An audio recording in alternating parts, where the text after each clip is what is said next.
The big advantage of Trails from the Zero was the intimacy of the story and the sense of the compilation. Although not all questions were answered by the end of the game, there was no feeling that the sandwich was taken out of your mouth. It was worth reaching the most delicious part, and Trails in the Sky and Trails of Cold Steel were famous for this feeling. In addition, a fascinating plot and a vigorous pace of the narrative did not prevent the game from periodically allowing the characters to relax and be distracted by simple wanderings around the world in search of place to fish. The final of the Crossbell duology Trials to in Azure is a different beast.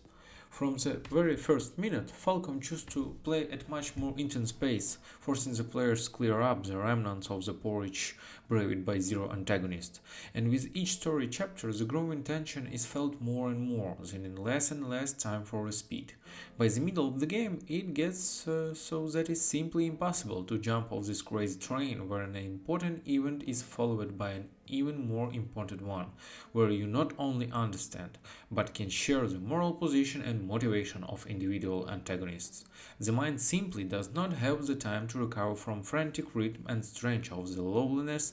This is it's happening in the plot, so you can easily find yourself in a situation where you start a trip to the last dungeon early in the evening, and in the middle of the fight with the final boss you notice with surprise the outrageously dialing souls, the Azure air vibrator that shines inside the window.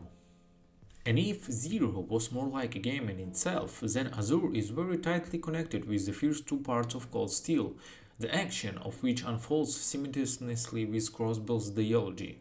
At certain moments, the games literally spoil each other, through the notes in newspaper, conversation of characters, and even a direct look at the same events on different sides of the border. What's more, in the Neon remaster, Falcom reinforces this connection even more by applying small retcons point-wise.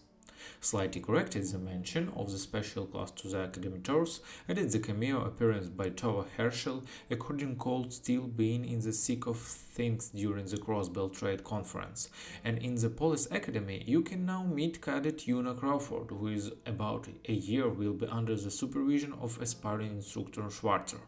It seems like little scenes, but they noticeable enhance the feeling of the unity of the narrative. Along the way, Azure to a large extent set the scenario paradigm from the entire subsequent arc of Erebonia. Both thought the direct description of individual events later shown in Cold Steel and thought the construction of the world picture as a whole. The second innovation of the combat system took root in the series not so firmly, but still managed to return a couple of times in slightly modified form. This is a burst mode. In some important plot points, this author can addition counter that accumulates a charge that damages enemies. When the counter is full, players are allowed to completely seize the initiative from the enemy from the next few moves, along the way given the opportunity to cast magic without delay. True, the striking moment can be missed because the full charge lasts only a few turns, but still it is a very convenient mechanic that can be turn course of particularly unsuccessful battle in the right direction. Maybe even too convenient. There is suspicion that it rarely appears in the series precisely because of the unwillingness to finally break the balance and so with which each part influences more and more in favor of the player. From a technical point of view, Trails of Azure has a situation completely similar to Trails from Zero. On the hand, we have a PS4 version that does not differ from the Japanese in one way, except for the language.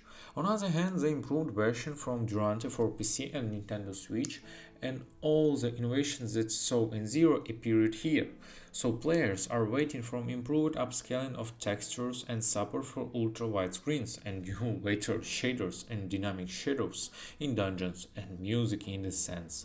In addition, the Durante team has not rested on its laurels since the release of the first part and managed to add an automatic dialogue playback to it, but in Azure this innovation is available initially. And every scene would be fine if not one extremely subjective but. In the pursuit of innovation, trying to make everything epic and bigger, the comrades from Nihon Falcom return to the problem of excess of actors. This thus broke the perfectly adjusted balance of characters in the CC squad. In Trails from Zero, Lloyd, Randy, Tisk, and Ellie completed each other perfectly. In Azure, two newcomers have been added to the main squad, Noel Seeker and Wazi Hemisphere, who sometimes acted as a guest partners in the last part. And if from scenario point of view their production is fully justified and perfectly serves to reveal the plot and central characters, then in gameplay they have to pull the blanket over themselves. And players, depending on their preferences, will either have to wait for the original squad to return from vacation and quickly send newcomers to the background, or scroll the old guard and continue to play with newcomers, in which time and effort have been invested. Well, at least the heroes run in 6, so the chance of accidentally missing important conversation in the final is low. On the whole, Trail of Azure is an excellent game, which once again proves it not necessary to have advanced graphics for fascination. It is enough for solid gameplay foundation and interesting characters that are correctly integrated into the scenario, twists and turns. And now, when the grappling plot in the whole Trail universe is finally closed for Western players, I told you bye bye.